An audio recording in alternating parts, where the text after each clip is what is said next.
Bonkers Chewy Candy presents the misadventures of Captain Clueless in pursuit of scary, bouncing, ugly balls. I'll find them on cow's tails or inside the fruit of desert cacti or in whirlpools in the heart of the ganglion rainforest. Little does Captain Clueless know, ugly balls are free from Bonkers Chewy Candy. Meanwhile, back in another realm, ugly balls await your orders. Dare to order Bonkers scary, bouncing, ugly balls free when you send in 10 Bonkers outside labels. Sorry, U.S. orders only. Allow up to 8 weeks for delivery. Offer expires December 31st, 1987, or until supplies last. Void where prohibited. Nabisco Brands!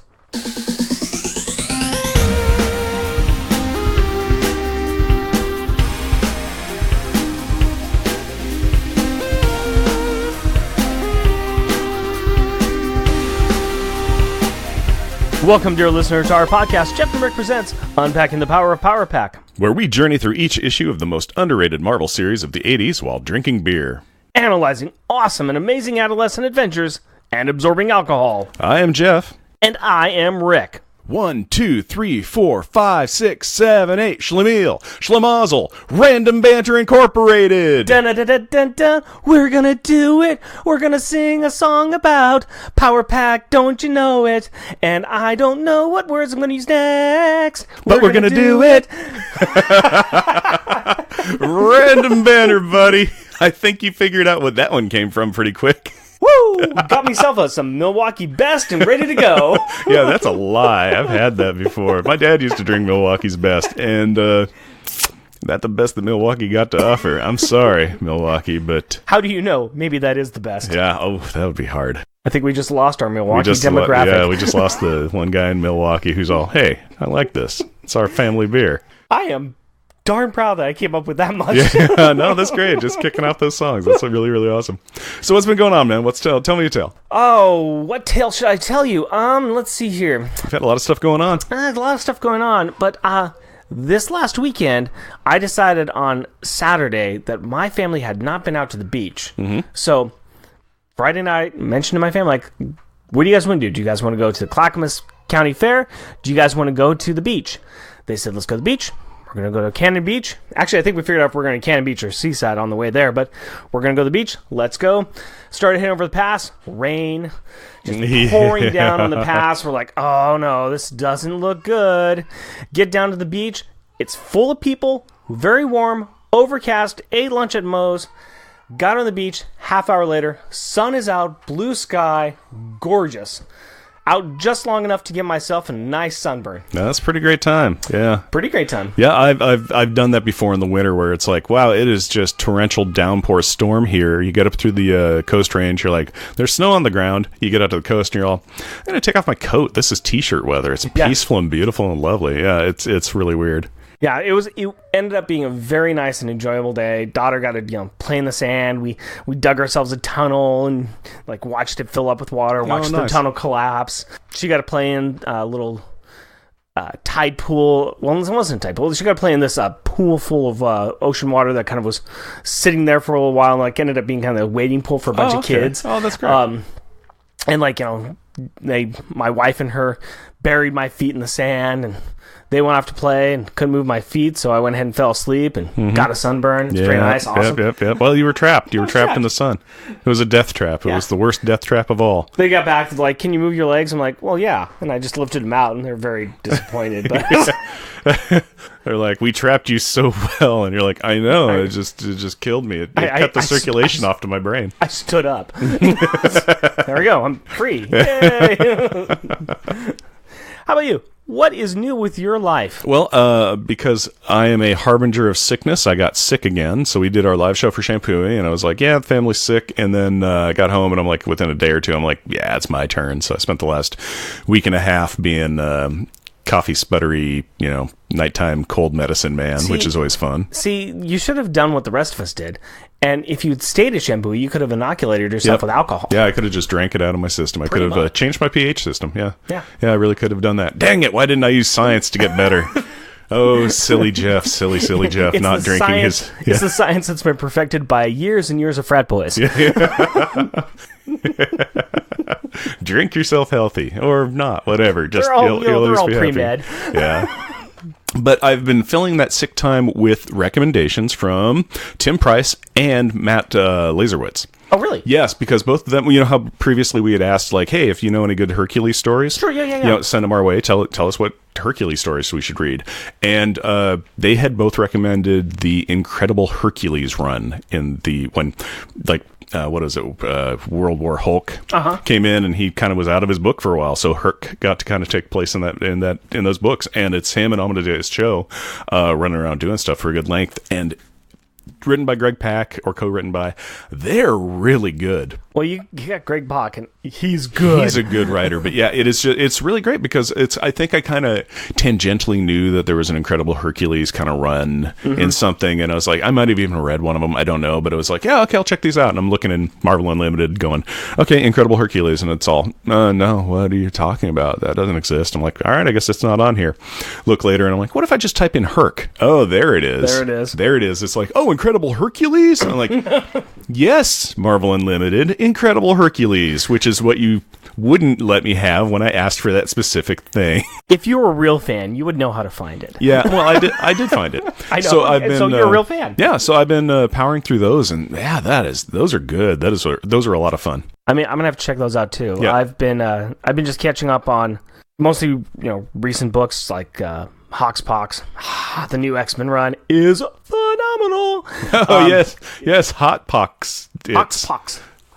House of X, I'm guessing. House of 10 and Power of 10. Okay, but everybody calls it Hoxpox. Yeah, all of us kids that are cool and in the know. Right, all of us, not you. Yeah, not me. I'm not cool. I'm never in the know. The new Future Foundation's great so far too. And by the time this comes out, everybody else will have read Power Pack Grow Up. Yeah. But I am actually right now catching up on the third hardback book of Saga. Mm-hmm. So I'm finally catching up on Saga, and that is good. Okay, I've read like the first trade, and didn't tickle you? It doesn't. Yeah, it's not. It's Vaughn that writes those, right? Brian K. Vaughan. I really love his stuff, but Saga.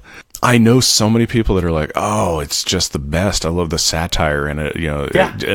It wasn't doing it for me. So I don't know. Maybe it's me. Maybe it's just mindset. Maybe I'd go back and look at it and be like, "Yeah, this is really great." But it's funny because I'll also see things in little pop culture things where I'm like, "Yeah, it's a Saga reference, or that was inspired by Saga. I know what's going on there." So, well. These are great recommendations, but we need to get on to the regular show. Before we do, just say that we are totally back now, back from an interview with the original creators, back from our live show at a campground, back to what we do best, which is talk about a comic book while we drink beer in a basement. Jeff, can you please give us the 2-sentence replay from last episode? Resident bad boy and schoolyard rival, Johnny Rival, has a gun and is looking to settle scores with Alex Power, who he loudly claims is a mutant with super strength, to everyone he knows, who loudly dismiss his claims because that is whack. While fights are picked, chicken-based insults are hurled, Spider-Man and Hobgoblin get involved, conflicts get resolved, and an unlikely friendship is formed, for no discernible reason, between our two young protagonists. Now that they say chicken 19 times in this comic, but discover that the chicken they were searching for was friendship all along. 2-sentence replay is over. Why don't you give me a beer and tell us what our Power Pack pick is? My pleasure, my friend.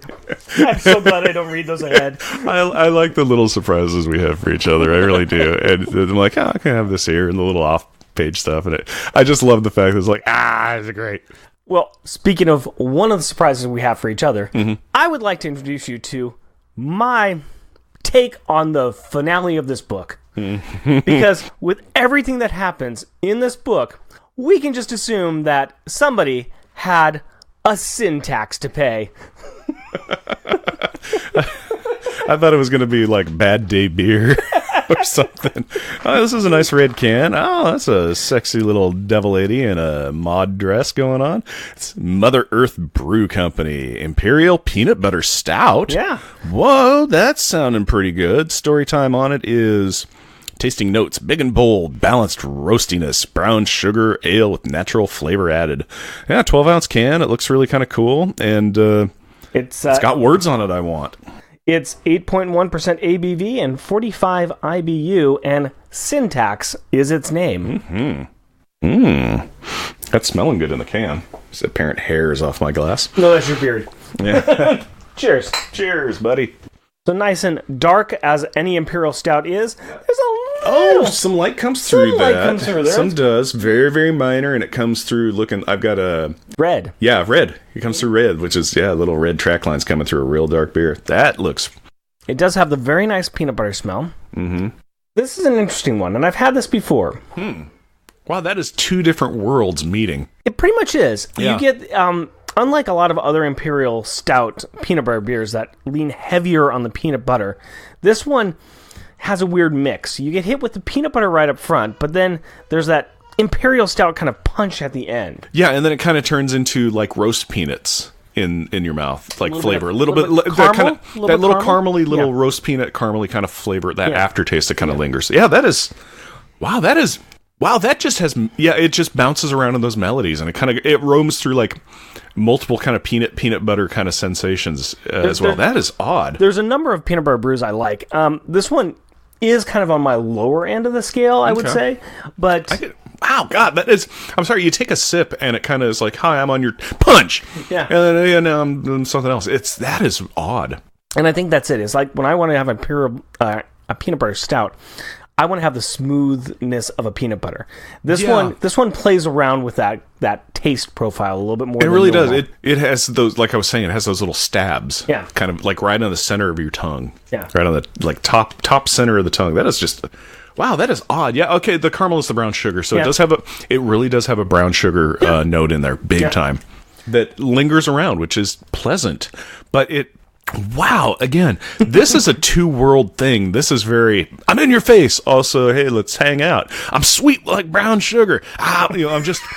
It's all over the place. That is really interesting. There's a whole lot of fun, and there's a party in our mouth, and the syntax is invited. Yeah, the syntax is invited. As far as the meaning, I'm pretty sure that you understand the meanings. Oh, yes, the wages of sin. We will discuss the tax that these boys pay on the sins that they all have. Yes. And see about how it matches up at the end. But for now, how about the opening credits, if you please? Power Pack, issue number 30, June 1987. Crack Up. Credits. Writer, Louise Simonson. Pencils, Val Mayrick.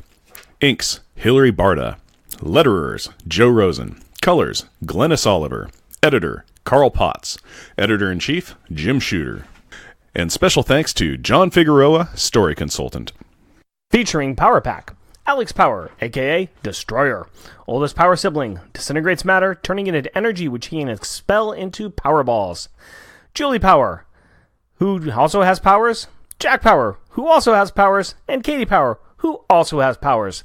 Not that they really use them in this book. They totally use them. Everybody uses their powers. Barely. Guest starring Johnny Rival, a kid from the projects, a leader of a gang, a finder of guns, and since last issue, Alex's best friend in the whole world. And thus begins the saga of the best friends, Johnny Rival and Alex Power. Okay, so what is happening here? Well, starting off, immediately following Alex and Johnny Rival teaming up with Spider-Man to take down the Hob. Whoa there, cowboy. There is only room in this basement for one 2-sentence replayer, and you are not it. You need to know your lane and stay in it. The priorly pugilistic punks, post-purloining and punching, patched up picadillos and paraded to a police procedural. That's what I tried to say. They're standing outside the slums where Johnny Rival lives, watching the police make a crack raid. And speaking of crack, Johnny Rival makes one at the surprised Alex. Just a few blocks from Alex's nice neighborhood is this place, where the rich buy their drugs. Crack, not just a poor person's drug. And now you know. Alex notices a kid being arrested and points him out to Johnny Rival. It is Raphael Rival, a.k.a. Rip Rival, a.k.a. Johnny Rival's brother, a.k.a. a busted crack dealer. Is this the crack raid that Hobgoblin was setting up in last issue? Talk about coincidences. Johnny Rival, increasing his long list of good ideas, runs after the cop car to stop them and falls on the ground as it speeds off. As Alex comforts the sobbing bully, Johnny Rival's gang appears, and boy howdy are they confused. They were really expecting to see Alex full of bullet holes or black and blueses or anywhere not here, but instead he is comforting their gang leader. I think they were just waiting for the two boys to start singing. The pair of former arch-rivals explain that they bonded over being mutually kidnapped by Hobgoblin. According to the narrative woven by Johnny Rival, it sounds like these two completely wiped the park with the villain, and Spider-Man just needed to bring a mop and bucket. Oh, Johnny Rival, you scamp. This little tale and the gang leader's endorsement is enough to make the square rich boy Alex the newest member of this street gang. They even teach Alex how to snap in unison with them. And there was much rejoicing. Yeah. Well, soon, Alex and Dwayne, one of his new gang friends, are heading back to the nicer side of town. During this scene, we learn a couple of things about Dwayne. He has asthma, his mom worries about him, and he can spot a hidden mystery bag of drugs from 20 feet away. What's this? It's crack. It's what I really like. It's crack. I smoke it in my pipe. It's crack. I can't believe our find. Won't believe there is so much enough to share. It's crack. In the immortal words of Whitney Houston, crack is whack. And so was that parody. Dwayne surmises that someone must have ditched the bag during the raid. Well, under the ironclad established law of Weepers losers v. Keepers finders, Dwayne claims possession of the ditched drugs by saying, treacherous. And he offers up a vial to Alex. Alex first tries to refuse, but after Dwayne accuses him of being a chicken, Alex relents and accepts the banned blow. The good news is that Alex mentally flagellates himself over being too chicken to say no, and then disintegrates the vial as soon as Dwayne walks away. And that might be the last good news in this issue. The next day at IS-44, it is PE time. Dwayne is chatting with Johnny Rival and letting him know how ripped he is. It is interesting. Johnny Rival really lays into this guy, calling him all kinds of stupid. It's at this point that another guy from the gang walks over and jokingly just kind of pushes Dwayne lightly. Dwayne tips over and ever so ungently falls to the floor. Wham! And does not get up. The teacher is called over, and after a quick check, Coach Tony yells at Alex to run to the office to get an ambulance. Before Alex can make it up the stairs, Johnny Rival catches up to tell him that it's too late. Dwayne quit breathing and is dead. Crack kills. And now you know. After school, the gang's walking out of the schoolyard, including the guy who pushed Dwayne over. I mean, you would think that he may have gone home early after something as traumatic as, I don't know, probably involuntary manslaughter? But I guess New York schools have a pretty strict attendance policy. No going home early without a doctor's note. Standing just outside the schoolyard fence is Rip, Johnny Rival's freshly released from jail brother.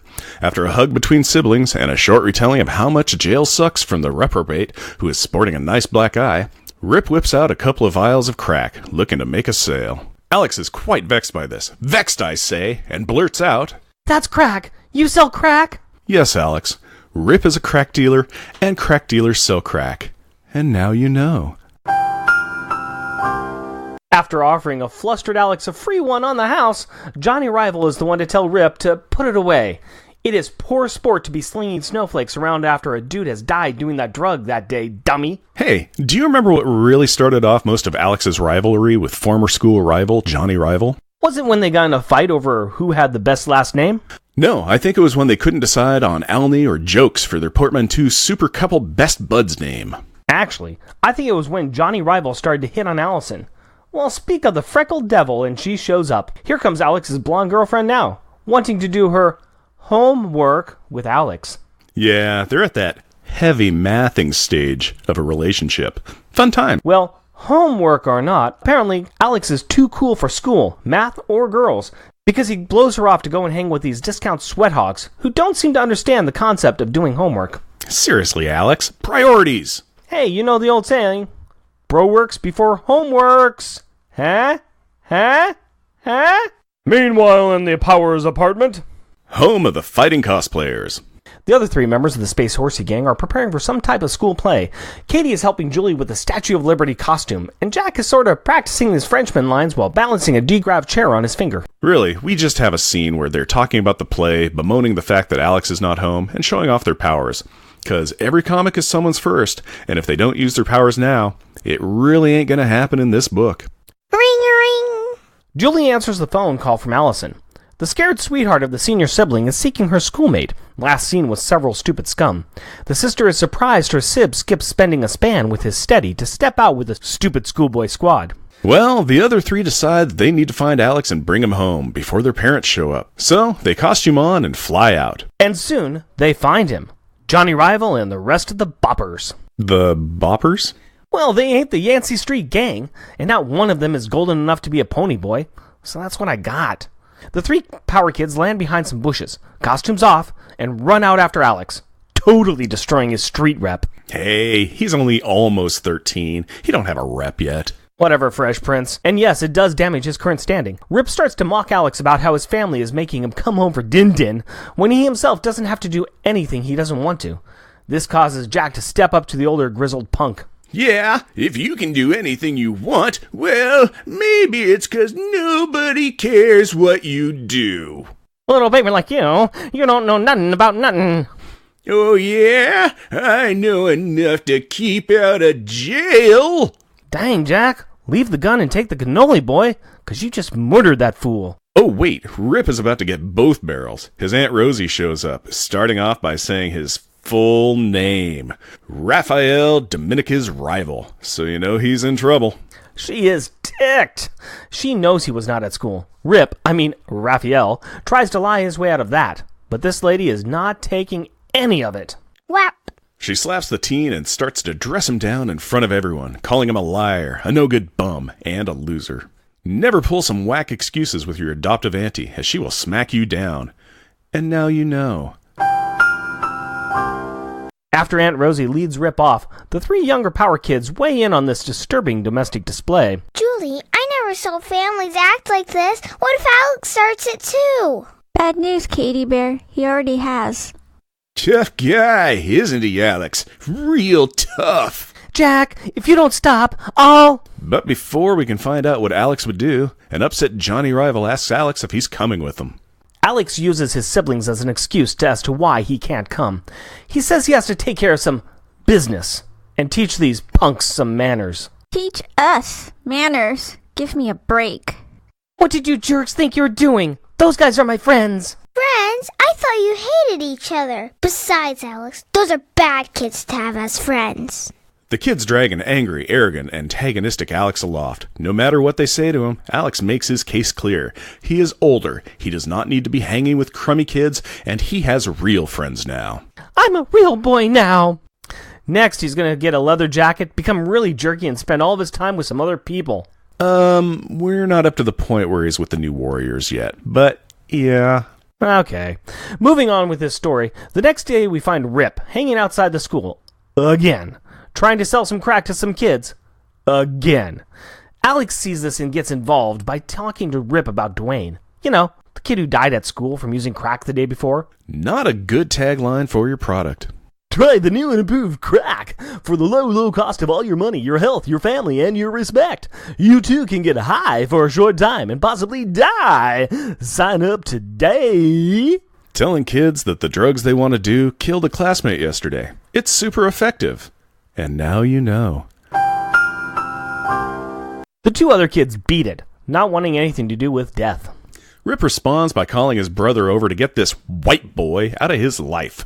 As Johnny Rival does so, Alex pointedly asks his new BFF if he will stop his brother before more kids die. This hits a nerve, and Johnny Rival gets in Rip's face, laying out that crack makes you stupid, it burns your brain, and it could kill you. Rip responds with the maturity and reasoned tone of a man who has been presented with compelling facts that need to be considered and evaluated. And he punches his brother. Whack. Shut up! I'm gonna get sick if I don't get money soon. You want me sick? I need money. Fast money. What do you want me to do? Rob a store?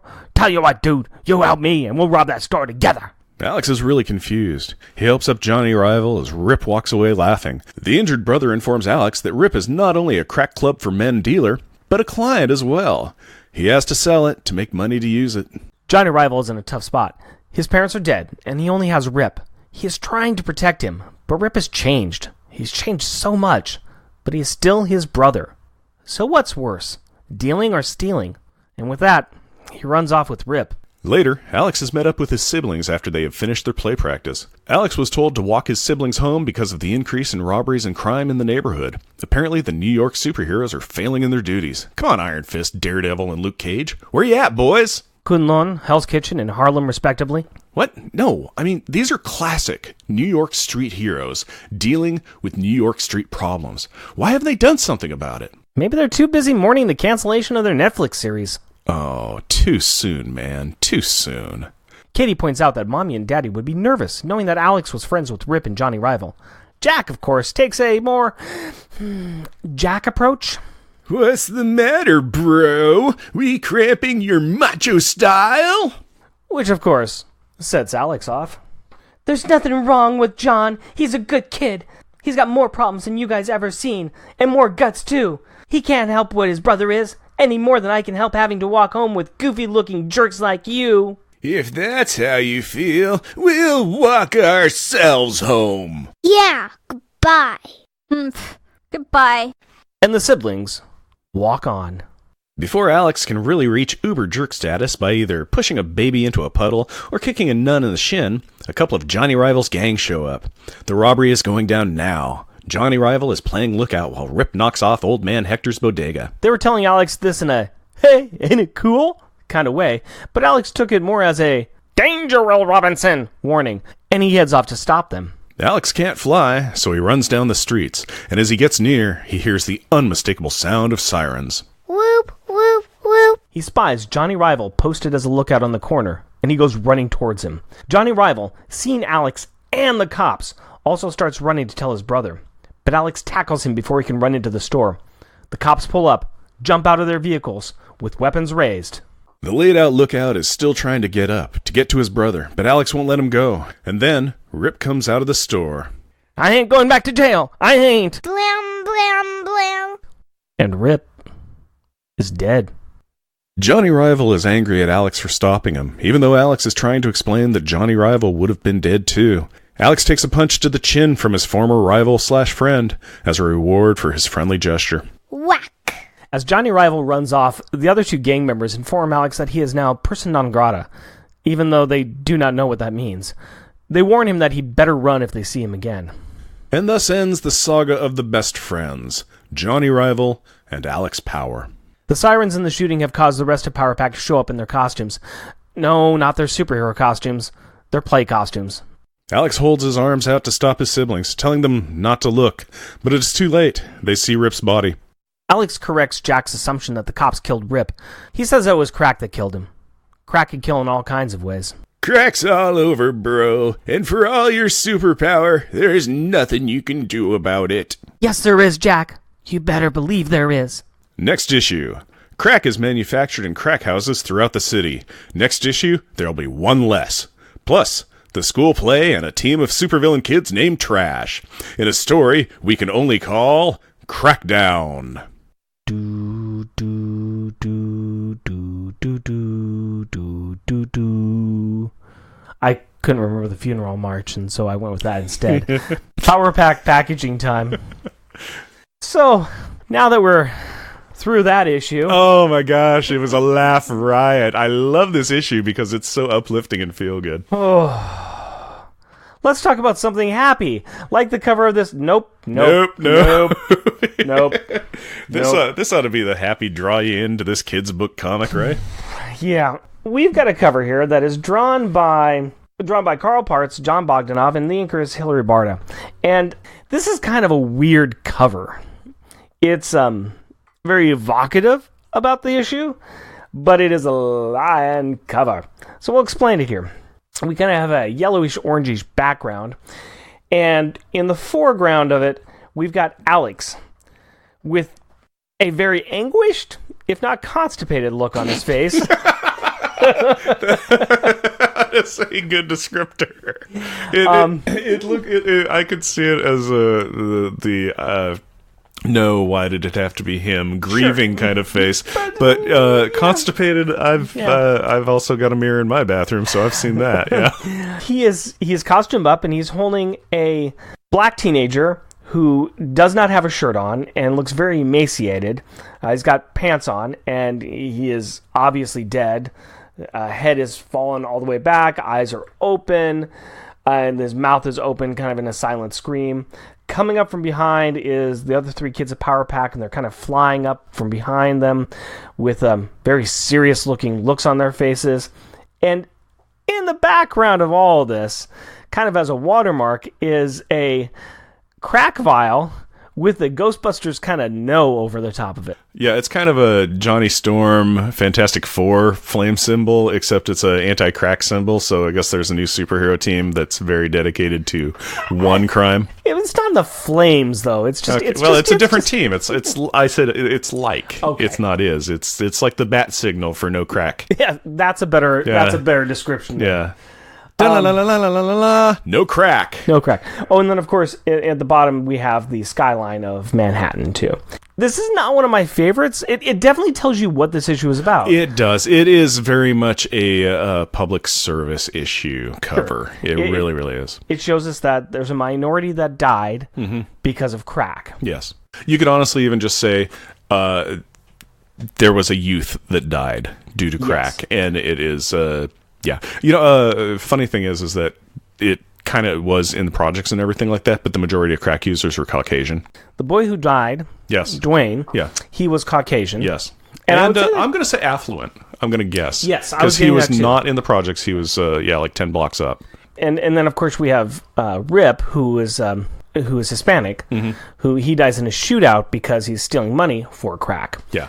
He's a seller, he's a user. Right. Yeah. I think there were some of Johnny's gang that were African-American, but that's about the closest that we got.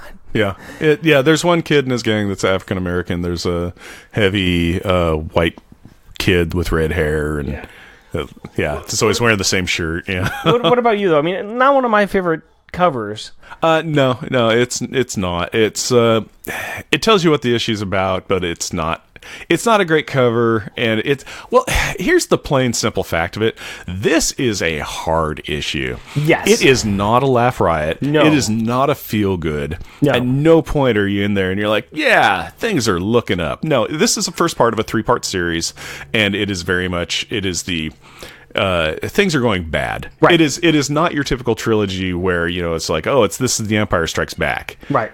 Stuff happened and then it ended on a down note. It's like, first it's A New Hope and things are going good. No, it is just like, this sucks. It starts off with things going good with Alex and Johnny Rival being friends instead of rivals. I mean, good. No, that's good. Well, that is the end of the last issue. Right. It immediately starts with them looking at a crack bust. I mean, things. Right. There isn't a page or a splash page of just happy-go-lucky. It's a splash page of they're arresting all these people. What's going on with all these police cars? Oh, it's a crack raid. There's crack everywhere. This, of course, it happens. That's so-and-so, and I know this guy, and he works over there. Hey, my brother. Yeah. There is no feel-good in it at all. No. And for the rest of the series, we're going to be dealing with our rest of this 3-issue arc, we're going to be dealing with a lot of scenes and a lot of stuff that kind of fall into this. I think that of the 3 issues, this is possibly the most depressing. The other issues have their own things going on, but this one has got the most. This paints a kind of a lot of realistic type of pictures. Bit of after school special in there, but there's a lot going on in here. Let's get into this a little bit. I want to start off by mentioning something because I'm going to be bringing up a lot of points that I pulled from this article. There is a really great article that's written by a friend of the show, Osvaldo Oila, on the middle spaces. We will link it to our show notes, but it's themiddlespaces.com, and you can find it on that website underneath Power Pack Says Crack is Whack. He wrote this in 2015 in December, and like I said, I will cite this on our show notes as well. Osvaldo brings up a lot of great points about the feel of this issue and its themes, and of course a lot of the other issues that are going to be following it. Let's kind of go through some of these points here. Alex plays a role as the surrogate for the reader, but his viewpoint is decidedly from a white, middle to upper class. A lot of the imagery and identity of the supporting character suggests that the drug epidemic is localized on lower class or different races. I think is pretty true. I mean, we do have the one death, like we said, is from a more affluent kid who's hanging out with these kids, but they definitely focus on the fact that that the crack houses are mostly in the project areas or close to them. They mostly are run by the minorities or immigrants. And, of course, it's the upper class or middle class that tends to go over there to buy them. The reason for that is because you start with cocaine and it's too expensive, so you move down to crack. Right. Yeah, which is crack cocaine. So. Which is crack cocaine. And he mentions, too, that now we do have Dwayne, who appears to be white and who comes from an area outside the projects. It is interesting that when he dies, there seems to really be some action in the story at that point. What would have changed if Dwayne was not white? I honestly don't know if it would be a different action or not, because you were saying it's like it seems like action goes on. It's not really. It was it's like these kids are like, oh, our friend died, but Rip was still going to sell drugs. Right. These other two kids that were going to buy them were still going to be, we're like, hey, maybe we should buy some crack. That sounds fun. Yeah, it's free. I think the reason why Wheezy used Dwayne is part of the story that she had going on. It was Dwayne and Alex walking back to their homes. Now they could have had him be different. He could have been walking with any of the kids. He could be walking, I think. But I mean, it's kind of how we assume that he's from the affluent neighborhood, kind of where Alex is from. Yeah, we're making some assumptions. And it could have been any of the kids. It could be any of the gang members that had to walk the same distance with Alex, going through the same things, and he could have died. Because it was that moment when that figure died. That's kind of what set Alex off on his path of, oh, hey, this is bad. Yeah, well, my only thought on it is that when the kids were going to buy crack and Alex comes in, it's like, hey, what about, it's like, hey, did you hear about how that kid that we went to school with and our friends with died, your brother's friend? And then the kids weren't, the kids who were going to buy the drugs weren't like, oh, that was that white kid who died. They were like, oh, there was a guy that went to school with us that died from that yesterday. Yeah, I don't want any part of that.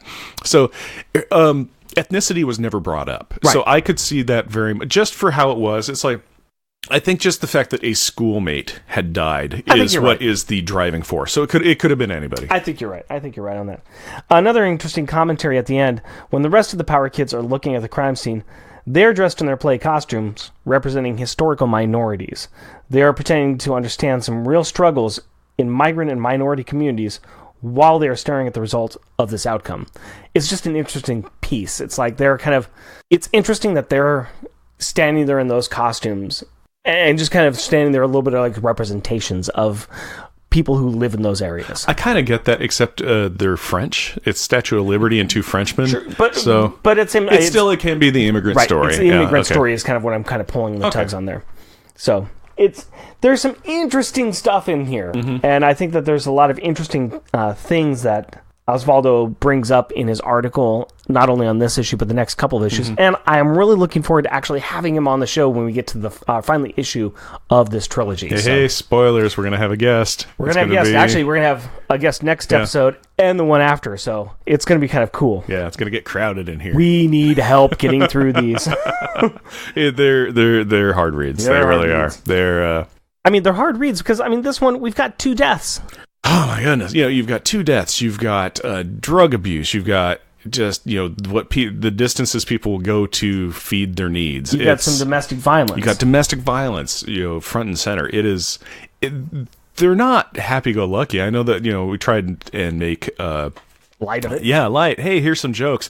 But none of this is joke-worthy matter. No. None of this is joke-worthy material. It's very hard. It's very serious. And also kind of in there, we're like, hey, Iron Fist and Luke Cage and Daredevil, where were you for this?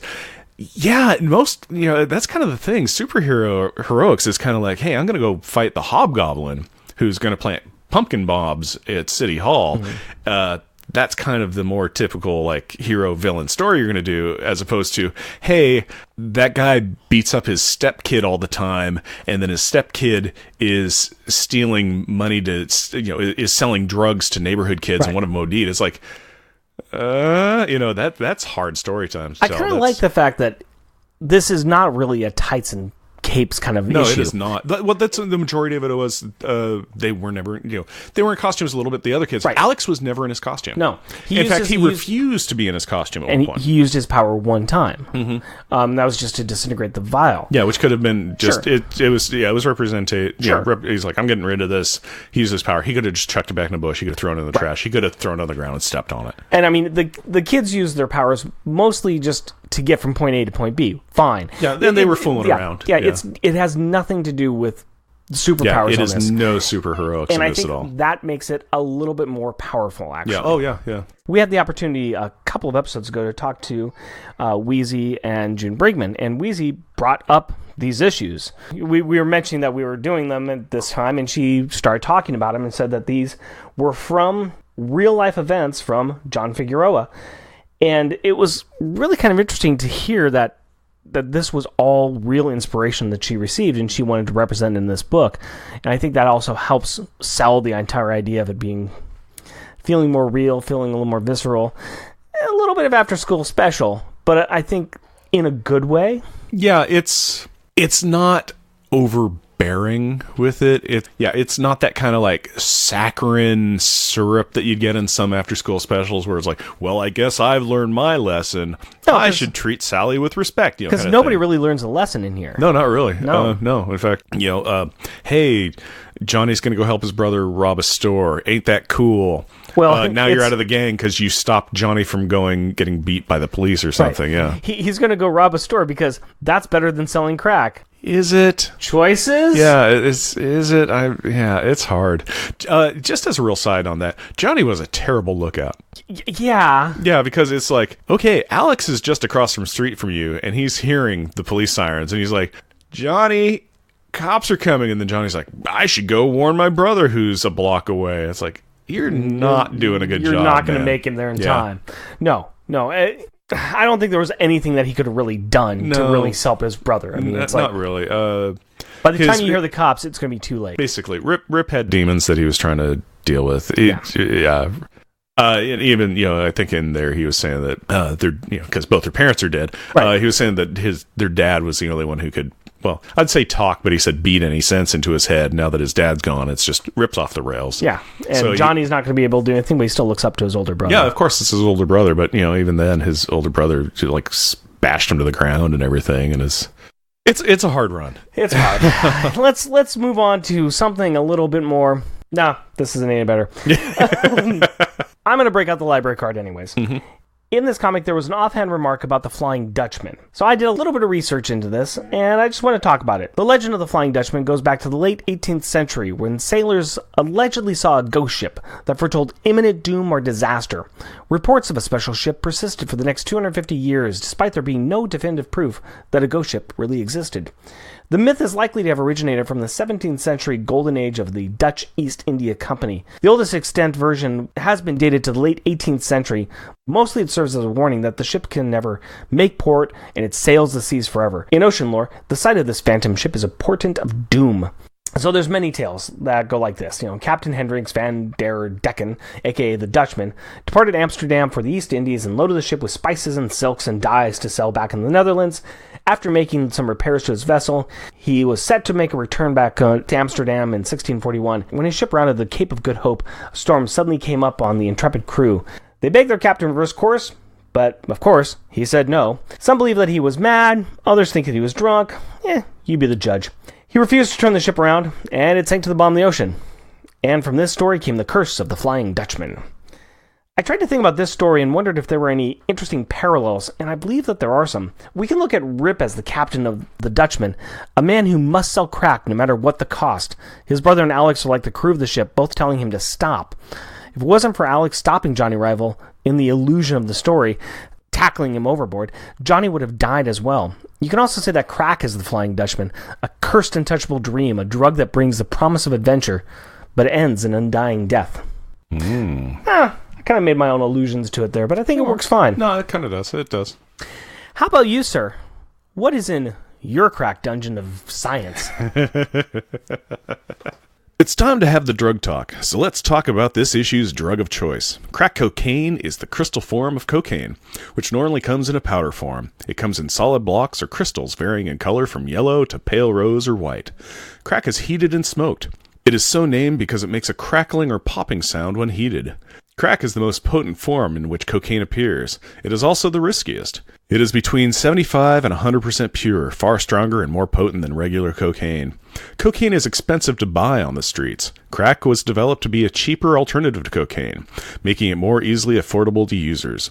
As a less expensive alternative, it became more accessible to those in the lower socioeconomic demographic. These people had less disposable income available to spend on drugs, but they were still seeking options to get high. This brought crack use to low-income and minority communities. By the 1980s, there was an epidemic of crack use in these communities. The effects of crack can be variable due to the uncertainty of the purity of the cocaine used to manufacture it.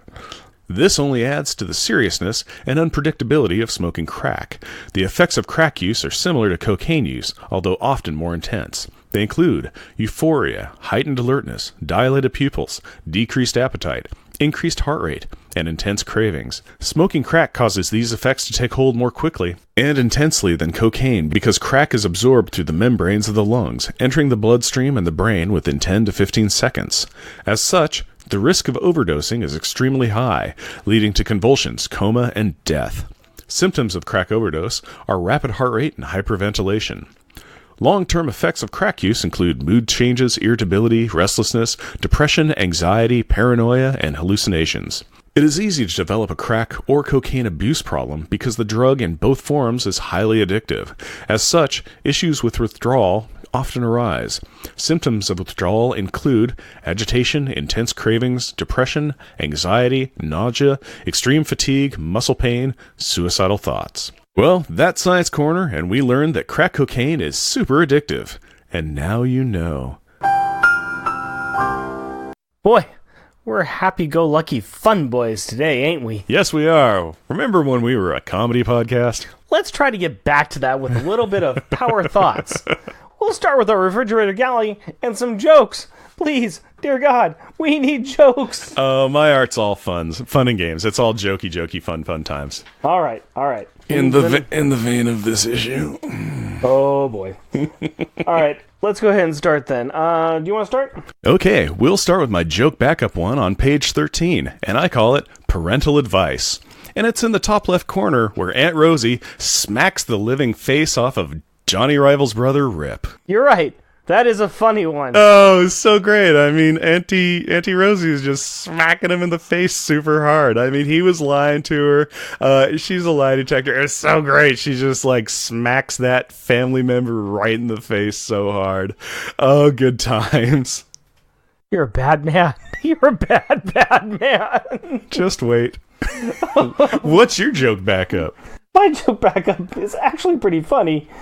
No, it's not actually. Now that I think about it, it's on page 19. I call it Charlie Brown, and it's the top left corner. I thought about putting this into my thing, but I didn't. And it's Alex kicking a can down the street. Mm-hmm. Yep, he's Charlie Browning it. He's Charlie Browning it. Yeah, it's after he chased his family members away, calling them crummy jerk faces, and they're all like, fine, bye. And he's like, well, shoot, I still have to walk them home, but how far away can I walk and still be with them? So, yeah. What is your top funny one? Oh, my top funny one. You are going to get a laugh out of this one. It is fantastic. It's on page 22. Oh. Oh, no. Oh, no. Go on. And I call it Best Buds! And it is in the middle right-hand part of the page, and it's Johnny Rival punching Alex Power in the face after his brother was murdered, or killed by cops who were defending themselves because he was shooting a gun outside of a convenience store. Oh, Alex getting punched right in the face. He deserved it this issue, and just in general. But oh my goodness, isn't it funny? It's so fun! They're getting punched in the face and family members are dying. Ha ha ha.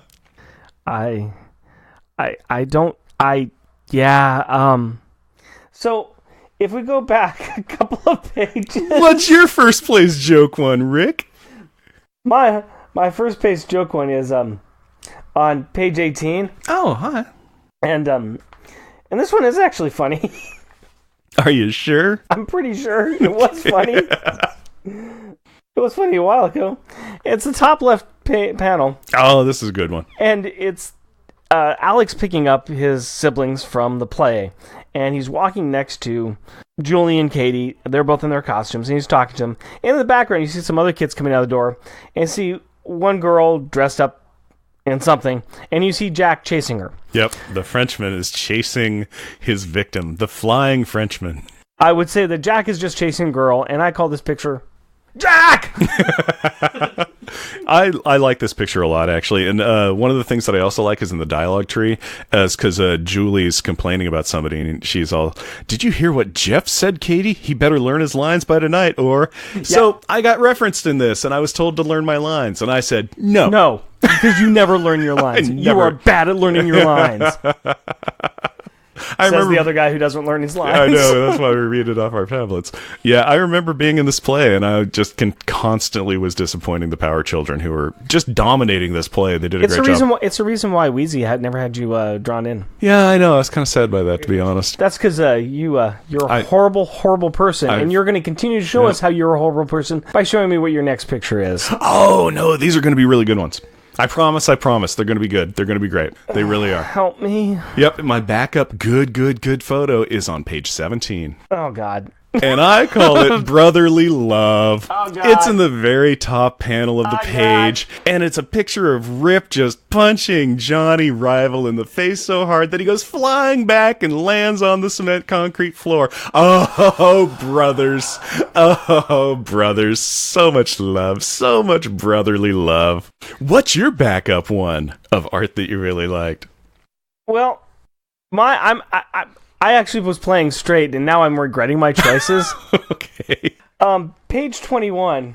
And it's the middle of the page, and it's Alex tackling Johnny from behind, and I think it's a pretty good shot. And it's very, it's very, intense. Mm-hmm. And he's saying no, and he's slamming him to the ground as his cops are getting out of their car. And I like this shot. I like this entire page. This entire page is really good. It is really good. This was one of the ones that I had on my list. This is a really good image. Yeah, this is when Alex is stopping Johnny from basically warning his brother Rip that cops are there, because cops are there and they're already out of their vehicles. And Alex is saving Johnny. Yeah, Alex is saving Johnny. Yeah. Go on. Oh, you want to know my first place one? Oh, go on. Oh, this is going to be fun. No, this is really good art. This is really, really good. You don't know, folks. I'm just, my eyes are closed. I'm casting down at my microphone, and I'm refusing to look Jeff in the face at this point. It's on page 7. Oh, gosh. Does that make you feel better? Not really. 7's a lucky number. Odds are this is going to be good art that's going to make you feel good about life. No, it's not. No, it's not. No, it's not. No. And I call this one Pushing Up Daisies. It's the very top left panel, and it's the red-headed gang member who's pudgy, and he always wears the trucker cap and the Marine Corps shirt, and he's just gently pushing Dwayne over, just shoving him a little bit, and then Dwayne falls over dead. Oh, you horsefoolery, tomfoolery kids at school. You're just pushing up daisies. Isn't that fun? Isn't all of that fun? Wasn't all of this super fun? Wasn't this just a feel-good issue?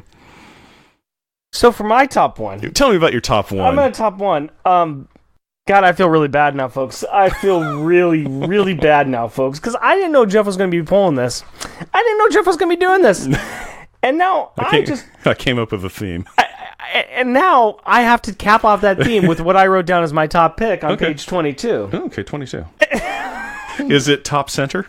It's basically all top three. All top three panels. Top three panels, pretty much. I thought about putting that in there. You see, but that would be poor taste for you. For me, it just looks horrible because I'm putting the scenes where Johnny's firing at the cops are firing at Johnny. Johnny is dead in a doorway. I honestly thought about making the center panel my top one because the theme that I had in mind was this is a hard issue, and it's hard. There was little things in there. There's a thing where Allison comes out and on her notebook is there's a heart with an arrow through it, and Alex has written it in there, and it's colored in pink. I'm like, oh, that's really cool. I could do something about that. But then it was just the escalation of violence, and that's what I did with mine. Yes. It starts with a slap. It's a punch between classmates. It's a punch from a bigger brother to a smaller brother. It is a gentle push that is on a dead kid. And I've got the one with the cops shooting Rip. No, I really was going to try and do some art things. All the art in here, it's very competent, but all of it is great, but none of it stood out for this. The center panel I thought was really good looking. John Bogdanov does some really good realistic drawings. Yeah, it is exactly that. It is good looking, realistic. All of it looks great, but I decided to go for an escalation of violence thing. And in that face of escalation of violence, let's go ahead and talk about rubber and glue. Okay. Now that we've left you with the... Nothing bad is going to happen here. Now that we've left you with the chemical burning plastic scent in your mouth of our art picks this time. So my backup rubber and glue is page 4. And this is right after they were talking about how they helped stop hobgoblin with Spider-Man's help, and the gang is saying, you lie in power, and Johnny Bravo comes back. You jerks wouldn't know the truth if I threw a pumpkin bomb at ya. Yeah, that's a good one. That's a really good one. So I like that one. No, that's great. I like the fact that he did a nice play on words there and tied it into his story. Yeah, and that what was also really cool about that was Alex going, "Hey, you should have seen Johnny earlier when we were dicking it. We were going to fight, but then we helped Spider-Man defeat Hobgoblin."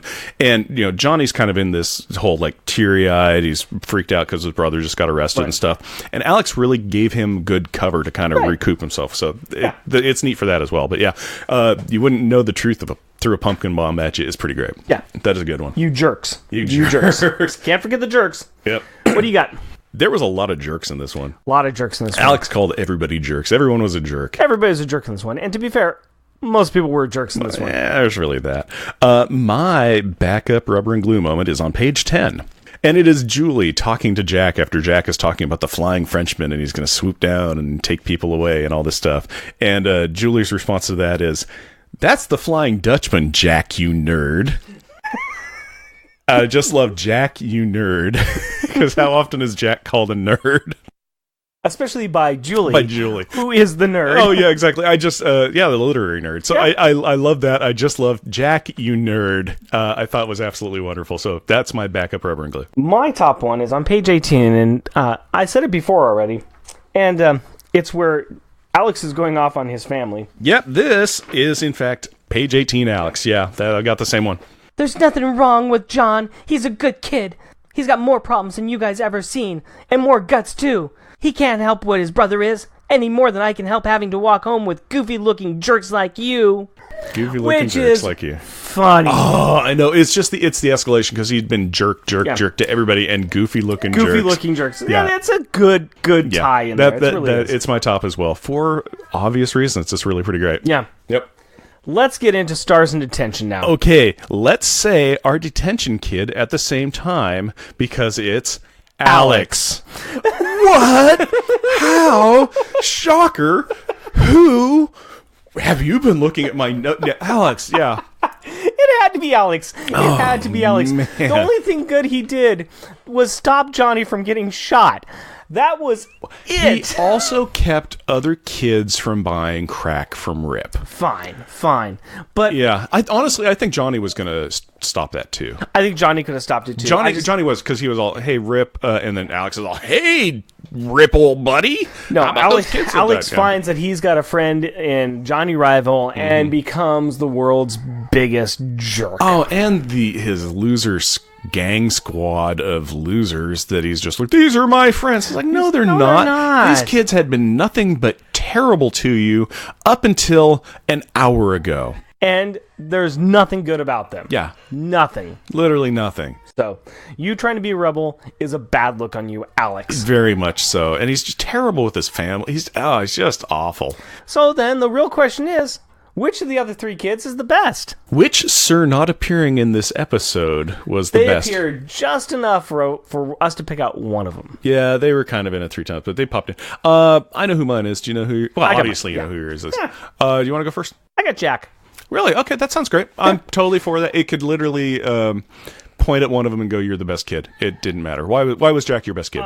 Yeah, I got Jack because he got all up in Rip's face and he was not backing down. No. And that's what did it for me. Is like, he's like, you know what? No, we aren't going to stand for this. I'm going to stand up to this guy, even if Alex won't. Yep.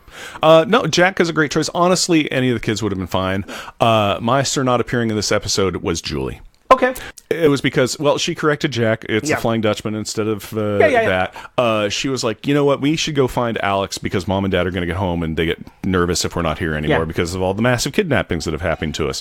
You got that. She was the one that walked up to Alex and said, "Hey, it's time for dinner. You got to go home," around all the other kids and everything. So I was great with Julie. Yeah. She got up in Alex's face too. So I think both of them fine choices. And just fine. Yeah, and Julie said my name, and I had to learn my lines. So I'm like, you're right, Julie. I should start putting some kind of effort in. It's the minor victories for you, isn't it, my friend? Minor victories. That's all I got left, baby. That's all I got left. No, it literally was. It's like you could have pointed at any of the other 3 kids, and they would have been a fine choice. Yeah. Gee, I wonder if there's any G's this issue. There is 0 G's in this issue, and you can find 0 G's in a crackhead's house because they burnt through all their money. That is a G average of 1.0333, bar repeating, of course, which is approaching Earth's gravity, which makes sense because this issue is getting pretty real. Dun, dun, dun, dun, dun. And the G total for the series at issue 30 is 31 Gs. Gravity force that a space shuttle would feel while launching away from the surface gravity of the sun. So, Okay. there you go. There's our G count for this issue. Bravo, sir. Let us place this issue. Oh boy, this is going to be interesting. Yeah, this issue in the ever-growing list of all of the prior stories. I honestly can't say I like it enough to want to read it all the time. No, and yet it's a good story. But it's a good story. That's the problem with it. Its duality is the fact that it is a good story, but I think it's one where almost anybody who is a Power Pack fan is like, well, this section is a rough run. Right. I like Wounded Wolf, number 24, much better than this one. Hey, I've got that. Yeah, that's kind of where I started at. Underneath that, it's Obsession, which was the one before this one. Yeah, which is Johnny Rival with a gun and Spidey and Hobby. I have to say that it is still going to be better. I want to say it's still better than Man and Dragon Man. I could be okay with that. I was thinking, because above Man and Dragon Man is the Breakfast Club, where we get to see the Herc in a towel. Which this is a more serious issue than that. Very much so. Yeah, you know what? I think this one is better than that one, though. Okay. It's a tough issue to read, but I think there's a better story that's here. And then Reckoning is above it, where Julie tries to run away to Asgard. The three warriors threaten the boogeyman. Mm-hmm. Or do you think that this is a better story than Reckoning? I think I really have to move it back up. I think I've got to move it back up above Monsters. All right, it's creeping up. It was dropping down. It's creeping up. Right below Obsession, though. Okay, let's say that. I think I like Obsession more. This is just a harder read than that. It's a very hard read. Yeah. So let's put this the next 26. I am fine with it being in the next 26, which also numerically puts it 29-30. Yeah. For positions 25 and 26. Right. So, yeah, I am absolutely fine with that. All right. We'll put it there. We'll make that the new 26. Now let's go ahead and talk about our final thoughts on this beer. Mm-hmm. What do we think of this beer? How does it fit with the comic? Has there been a tax paid on the sins of these children? Oh, there's been plenty of tax paid on the sins of these children. And it was okay. It was a hard issue to kind of get down, and this is kind of a hard beer to get down as well. There's bits that I like about it, but there's bits that I'm kind of rough with. It's like I like that kind of brown sugar that's in there, but it's almost like a burnt brown sugar, burnt peanut kind of flavor. And the more it goes on, the more acidic it is. Yeah, there's kind of that too. It's a hyper burpy beer as well. Mm-hmm. I'm on breakfast today and having the beer, and it's just burp, burp, burp, burp, burp. So, like I said, this is one of my least favorite peanut butter beers, but it is a peanut butter beer, and I like them. I would drink it again. Mm-hmm. I'd probably end up giving it a 3.5. Yeah, and I'm more of a 3 on this one. Okay. I think I'm more of a 3. I like it for the peanut butter things, but I want more out of my peanut butter beers. I get that. Yeah. So, 3 for me, 3.5 for you. Mm-hmm. Let's move on to the kids' perspective, which is going to be very interesting. Yeah, I am looking forward to hearing Rick and Carrie talk about the issue at hand, because if it's rough for adults, it's going to be rough for an 8-year-old. So, Rick and Carrie, what's your thoughts? Hi, Carrie. Hi, Daddy. How you doing today? Good. What do you think about this book? Well, I did actually kind of like it. What did you like about it? I kind of like how it kind of taught me a lesson. What lesson did it teach you? Not to have crack. Okay. How about the other drugs? Not just crack. Should you do drugs, Carrie? No. Who are the only people that you should take drugs from? The doctor and my parents. That's right. So you learned that crack cocaine is bad. Yeah. What are some of the things that happen to people who use or are exposed to crack cocaine? Once they take it or have it, Mm-hmm. and they're in some kind of bad situation, they die? Well, let's do this. Tell me what happened with the kid who smoked a lot of crack cocaine and he had asthma. What happened to him? He died. Right. He died in PE class, didn't he? Yeah. What was Rip's problem? I mean, Rip... What did Rip do in this? He was selling. He was selling crack? And he also used crack, too, right? Yes. Right. And then in the end, one of the cops shot him, and that also killed him. But Right. And, well, they shot him why? What was he doing? he was, I think he was robbing a store so that he could get more money to get more crack cocaine and sell it to people. Yeah. If you're... For a lot of people, if they're really addicted to drugs... It's called a vicious cycle because they want to have drugs, but they can't make money any other way, so they have to steal money so that they can buy more drugs. And that's kind of all they do with life. What do you think about Alex in this issue? Is Alex, do you think he's good or bad, or what do you think about Alex? Well, he did stop Johnny for keeping a lookout for his brother. Right. But he was kind of mean to his family. I mean, that even though that's how siblings are, they still should at least try, you know? Right. Alex was trying to hang out with his new friends, and it was kind of changing him a bit, wasn't it? Yeah. Yeah. Pretty intense little issue, wasn't it? Yeah. You wanted to talk about that cover, didn't you? What was your questions that you had on the cover? What was the first question you asked me about the cover? Was it the sign thing? Well, you asked about the sign and... And this guy? Yeah, and that guy's nobody. Alex is holding up a generic kid who apparently died from crack cocaine. What do you think about how Alex is drawn on the cover? I did ask why he looked kind of like an old man. It's how he was drawn? Yeah, they're trying to make him look like he's really intense, but it comes out like he's looking like he's really old, doesn't it? What do you think about that cover? Do you think it tells a bit of the story about what's inside the book? Yes. A little bit? Yeah, a little bit. I mean, Julie's mad, Jack's mad, Katie's a little bit surprised. And it does have the crack sign in the background. And it's got a kid who's died, and Alex is upset about it, right? Yeah. So it kind of is very evocative of what's in the book, but it's not actually what's in the book, right? Yeah. So overall, you kind of like this story? Yeah. Is there anything else you wanted to talk about it?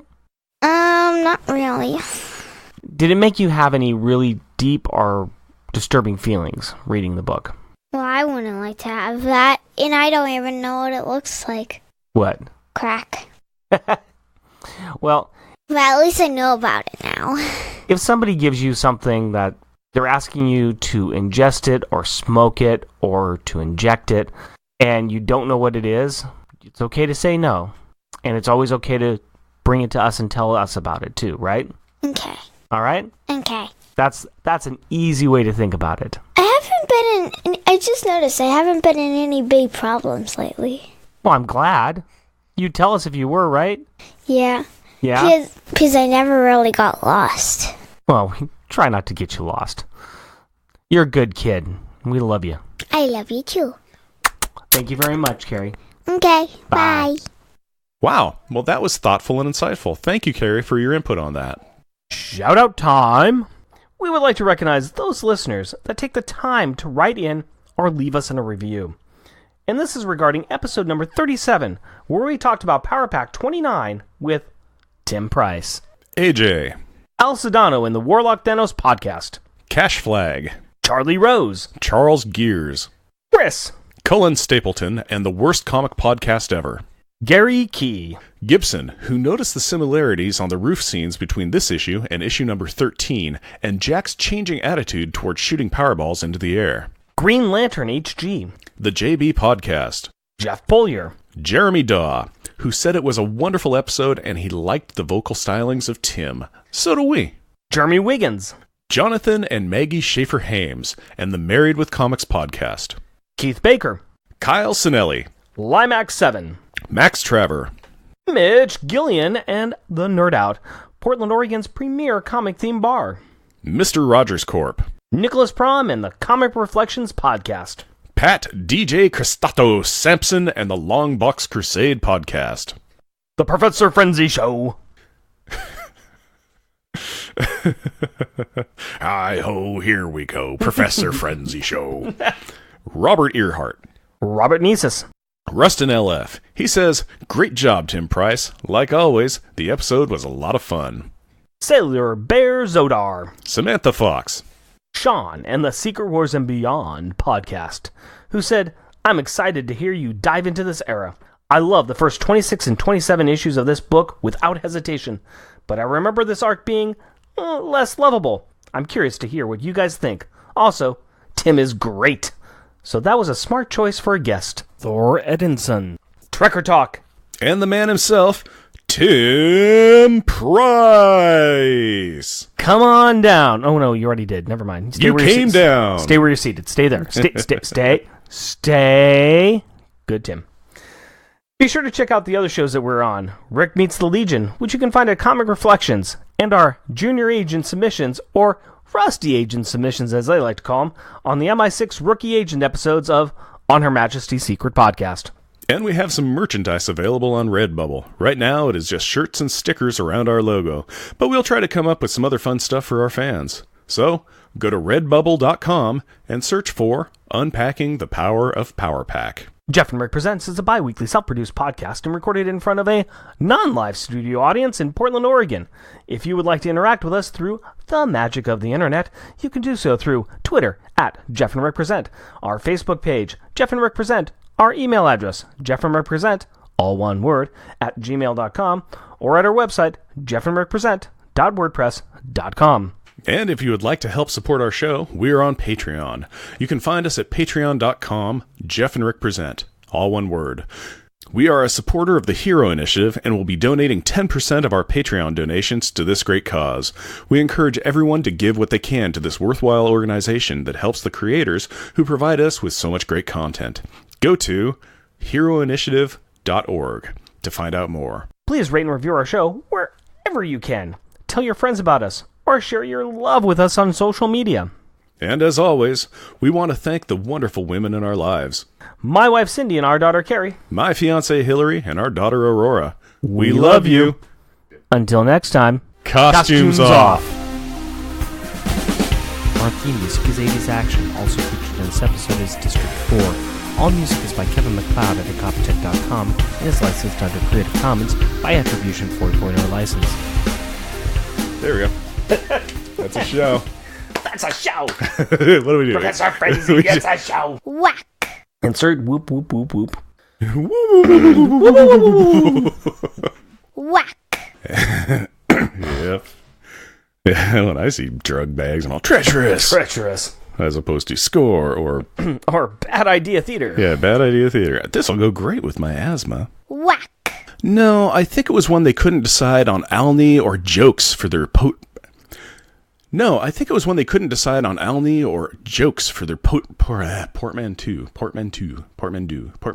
Whack. The other three members of the Space Horsey Gang are preparing to for some... Whack. Dang, Jack. Leave the gun and take the cannoli, boy, because you just murdered that fool. Also, as an aside, that was a great line. I read that and I'm like... That's a thumbs up. I am mashing up a whole lot of stuff. I threw a little bit of those things in too. But yeah, I'm like, that's just yeah. I know where you got. Yeah, go, Rick. Whack. I'm a real boy now.